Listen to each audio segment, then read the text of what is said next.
If we look at what we need to do to implement the Common Core State Standards effectively, what I've been saying is, first of all, we need to do things differently than previous educational reform efforts have done, because some of those have been counterproductive rather than productive, even though educators who have tried to implement them have been committed, a lot of money has been spent, but because they weren't grounded in the research, or because the research was cherry-picked, they became the victim of ideological presuppositions rather than being empirically based.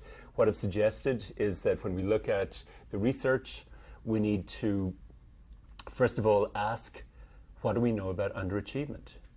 We know, for example, that underachievement in the United States, as well as in many other countries, is concentrated in contexts where students are coming from low-income background, or students are coming from social groups that have been discriminated against in the past and have not been supported in learning the language of instruction.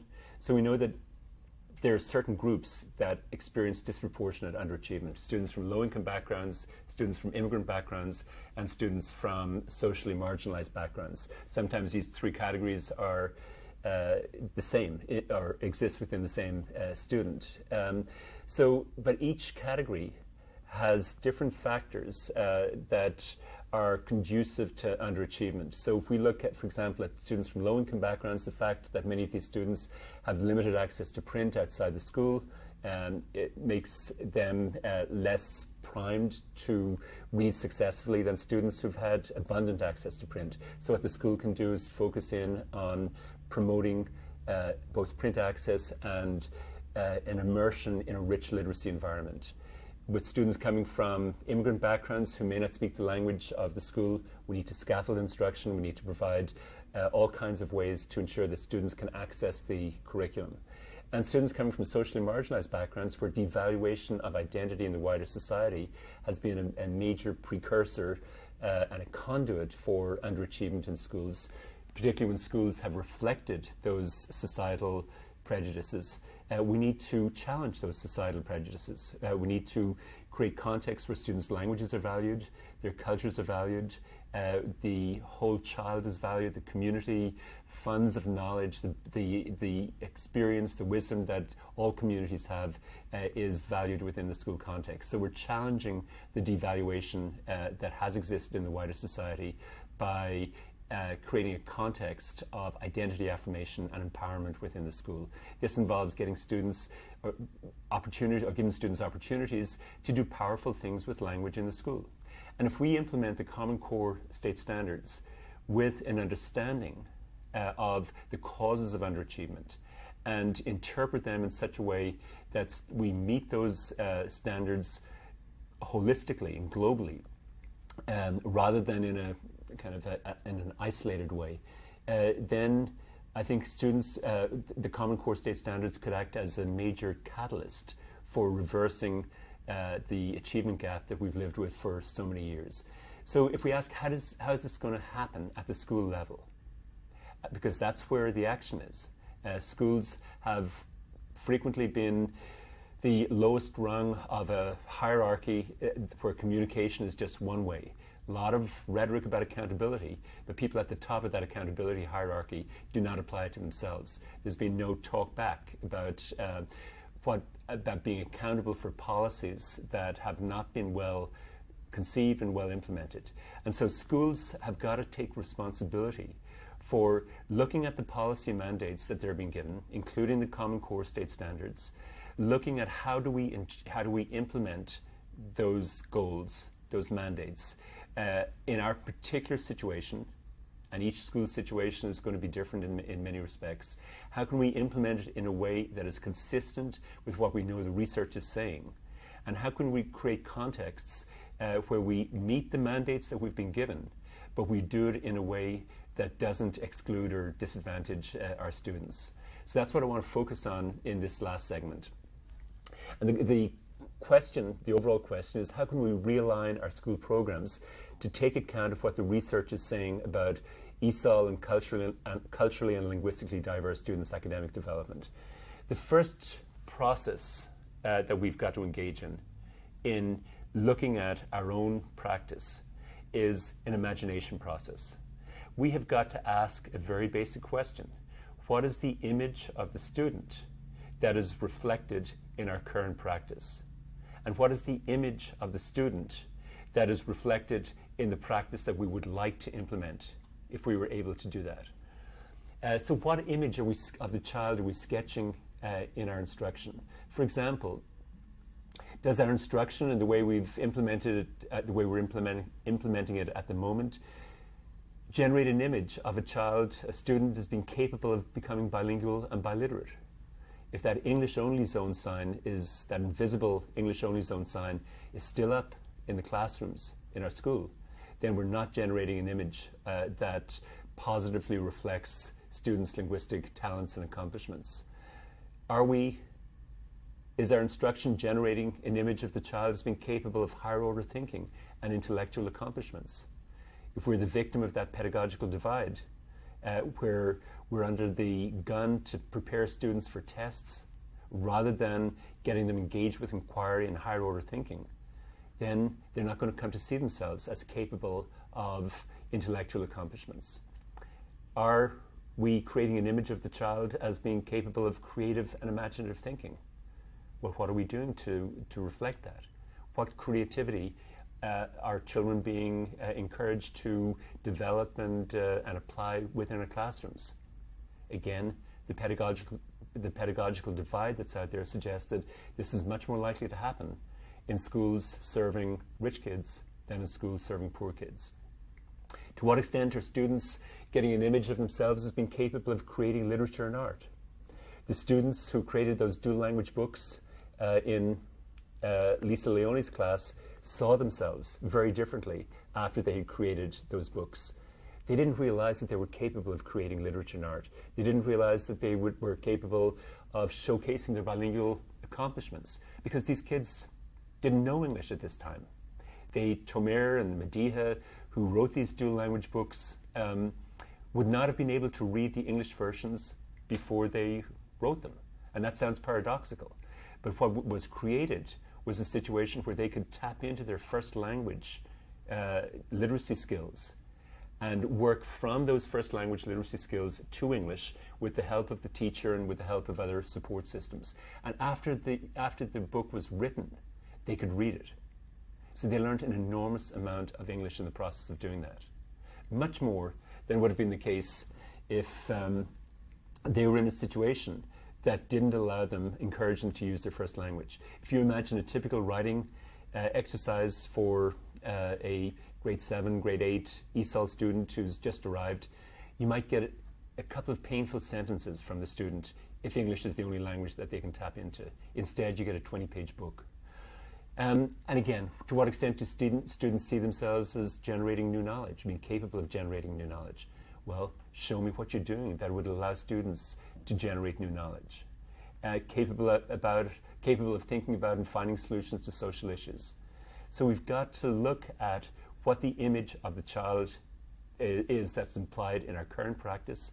And if we're not happy with what comes back to us in terms of what the image of the child is in our current practice, then we've got to ask ourselves, what can we do about it?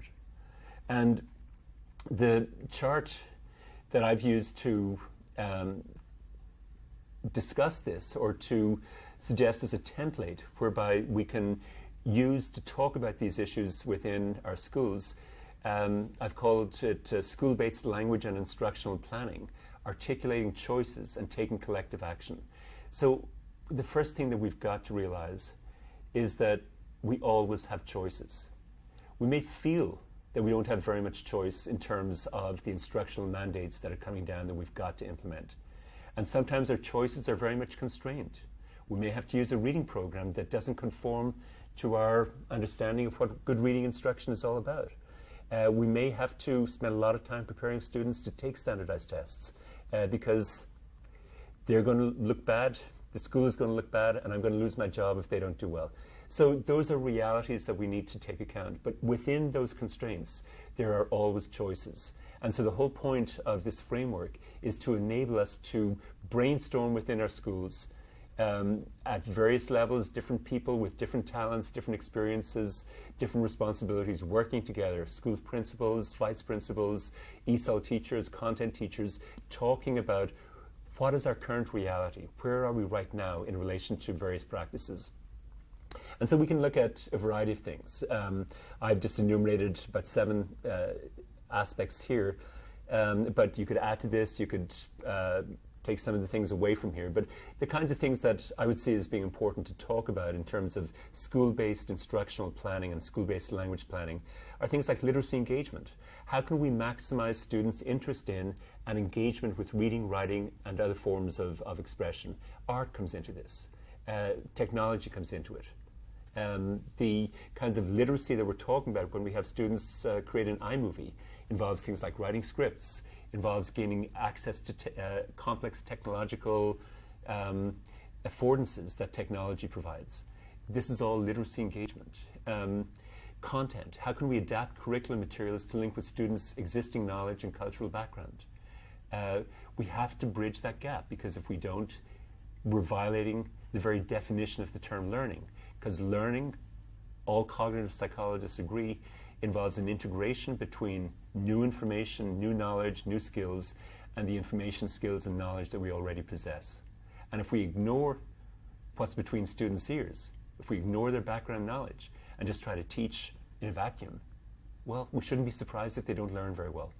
So we need to look at the content and adapt it in ways through scaffolding and activating students' background knowledge to make it more comprehensible and engaging for students. We need to look at cognition. What that pedagogical divide is essentially saying is that kids from low-income backgrounds get much less opportunity to use their minds than students from higher-income backgrounds. If that's not where we want to be in terms of our own identity as educators, then what can we do about it? Tools. There's an abundance of technology out there, cheap technology. I'm not talking about the latest iPads or iPhones. I'm talking about old phones, cell phones with cameras that we may have thrown away or put aside because they're not the latest thing. Getting those into the hands of students can be important tools for carrying out projects that showcase students' linguistic and intellectual accomplishments. Assessment. Okay, we're in a regime of extensive standardized testing that we know does not reflect the progress that our students are making, does not reflect the quality of the instruction that we've been providing. How can we create what some people might call a counter discourse to the image of the child and the image of me as an educator that these standardized tests are providing?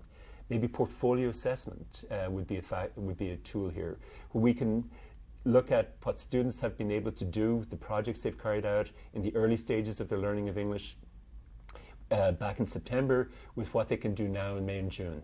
Look at the progress that they've made so that the students themselves can see it, their parents can see it. And it's evidence of how I am being accountable in terms of shepherding students through this trajectory of catching up academically. A standardized test will not show that. So we need to provide evidence of the effectiveness of our instruction. What are we doing in relation to students' language and culture? If the implicit policy within the school is that students leave their language at the schoolhouse door, leave their culture at the schoolhouse door, if this is an English-only zone, then we're not sending a very affirming message in relation to students' linguistic talents and accomplishments. And then finally, parental involvement. How can we get parents to be involved in the school? How can we tap into their stories, their experiences, their knowledge, so that it can become a tool that the school can use and can encourage them to have the confidence to interact with their children as educators in the home, rather than just see themselves as not being educated and having nothing to contribute to their children's education. For example, let's suppose a project that could incorporate a lot of these categories might be a project that we could call Voices of Our Elders, where we might get our grade 5 students to ask about or to think about what can we learn from people who are older than us? What can we learn from our grandparents or our parents who grew up maybe in a different country, in a different era? What were their schooling experiences like? what might they have to say to children, students like us, age 10, 11, 12, in terms of the wisdom that they've generated? So we could have students carry out projects, maybe ask just 3 simple questions to elders in their community. And they could record this either in audio or video, where they might ask, what was your schooling like? When you were growing up, wherever it was, what kinds of school experiences did you have?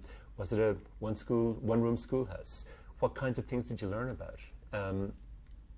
What brought you, second question might be, what brought you to the United States?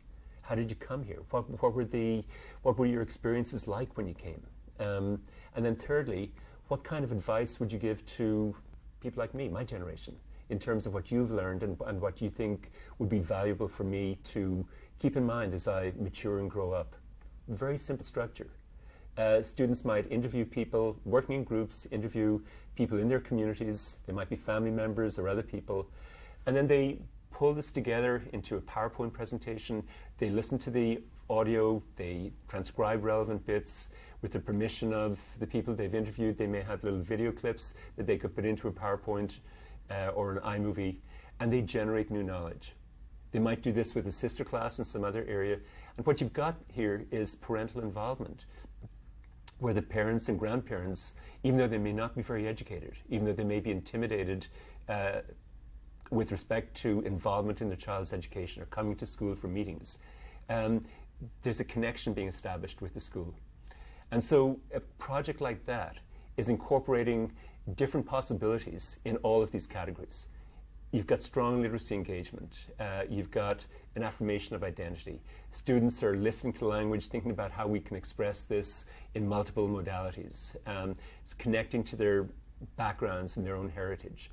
And so it only takes a little bit of imagination for teachers who have ample imaginations, if they're allowed to use them, to come up with projects that can cut across the curriculum and can be powerful ways of enabling students to connect with their backgrounds and develop their voices in ways that are going to make an impact on the world. So with a framework or a template like this, we can talk about how we take the Common Core state standards and how we can achieve those mandates, those standards, in ways that advantage our students, in ways that make their bilingual talents relevant to their schooling, in ways that acknowledge their intellectual potential, in ways that enable them and encourage them to be creative. And we can also affirm our own identities as educators when we do this, because we're looking at, what do I want to be as an educator? Who do I want to be? And then we can ask, how do we get there? So this kind of process is a way of taking the best of what the Common Core state standards are talking about and making them work in our context, with our communities, with our students, in ways that constitutes powerful education, in ways that any parent from a middle-class background, from an English-only background, would want their kids in this school, because there's powerful pedagogy happening here. Thank you.